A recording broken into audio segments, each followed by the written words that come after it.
and welcome to another video. So we're covering another unlimited Haven deck. We just did Seraph, but I wanted to give Holy Mage a go. It's been quite a while since I tried a Holy Mage deck, and honestly they seem to be doing okay in the current meta, and in particular I'm quite partial to the Soothing Harpist version of the Holy Mage.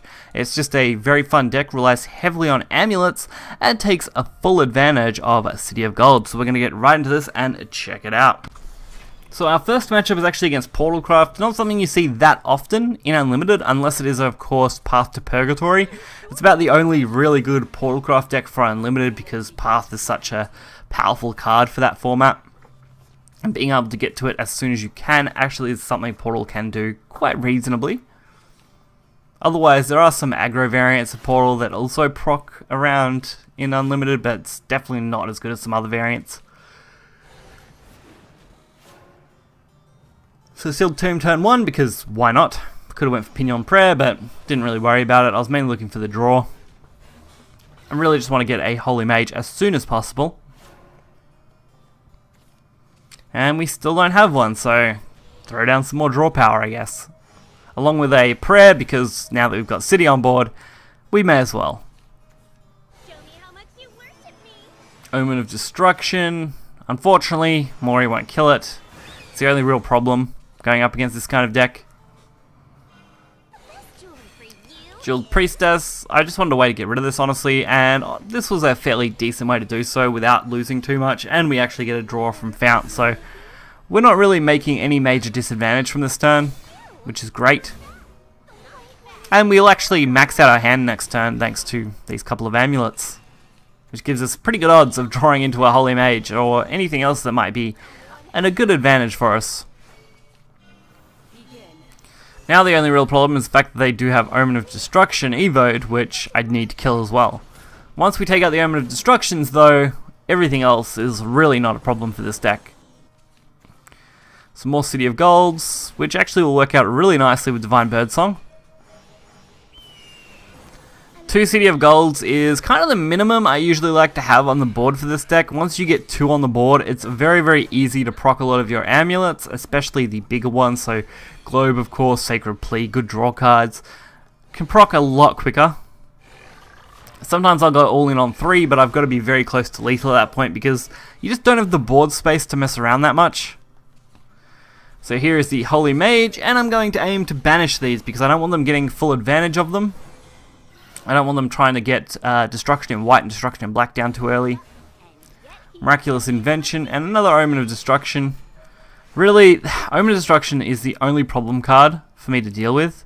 It's definitely not one I enjoy having to deal with. And I played Fount because I'm just looking for anything I can draw at this point. And Pinion, not a bad option with an Evo. This will clear it out. I really just needed something, and that definitely wasn't a bad option.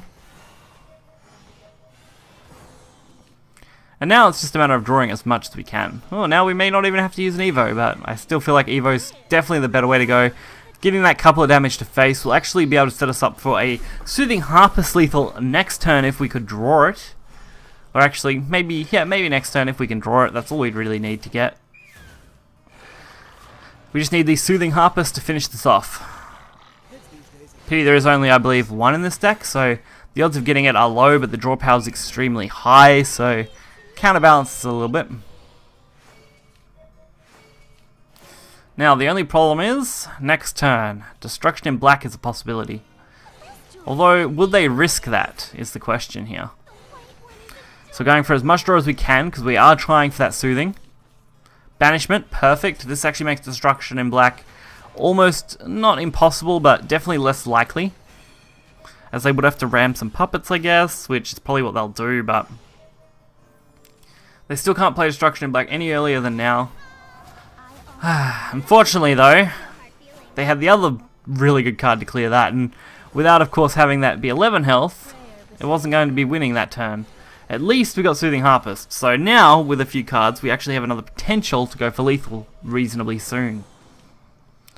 The only thing we can do though is try and win now. That's our only chance. Luckily, 1 drops is the only thing we've got to take advantage of. But the more 1 drops we do take advantage of, the better. Globe probably wasn't the best card to play since we are going to now overdraw. Not that ended up mattering. But again, this is where I like to go all in, because Destruction in black, this is really our only hope, was to get 2 more 1-drops down now this turn, and then go for, of course, the Ariat. Of course, Fount actually will do it on its own, so it wasn't 100% necessary, but why not go as big as we can?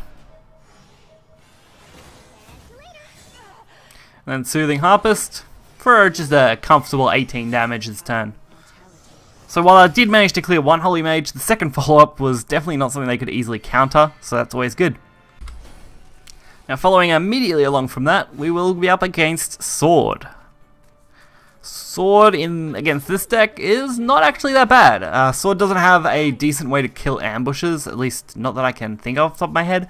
So that does make it a lot harder compared to a match like, say, Shadow and Haven mirrors, which of course have a lot more random targeted removal or AoE removal that can be really dangerous. Even, of course, Dragon will stock decent AoE removal with something like Bahamut, which can be a real threat.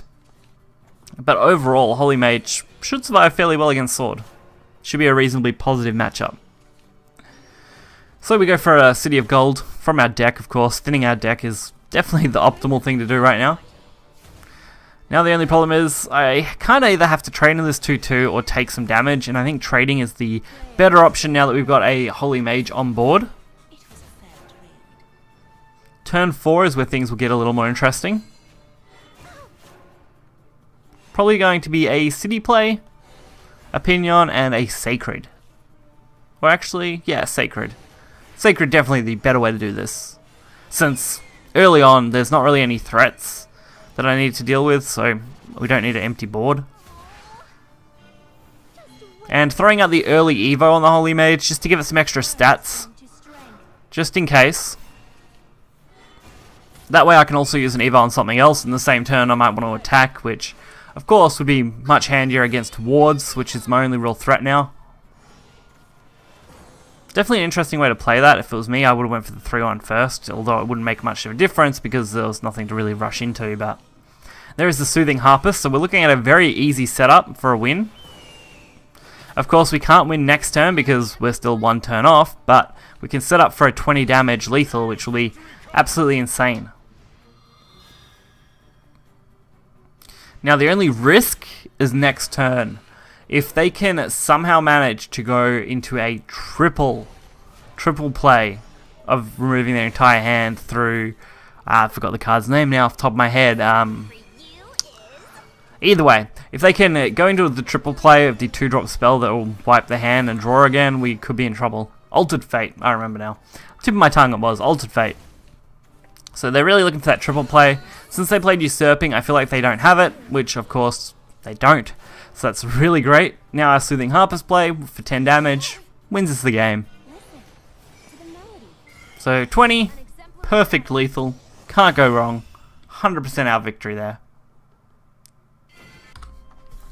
So while I did find this deck to be less consistent than the previous Haven deck we did yesterday, it's still quite a solid deck, and it's a little bit of fun. It's also, of course, running no legendaries, which makes it reasonably inexpensive compared to other decks at the moment, which means it's reasonably budget orientated.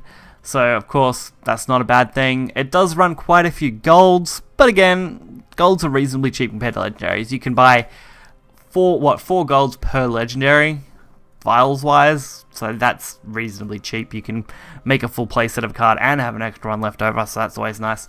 Hope you guys did enjoy this video. If you did, you'll find the deck list in the description below. Be sure to hit the like button and subscribe for more content. Until next time, see ya.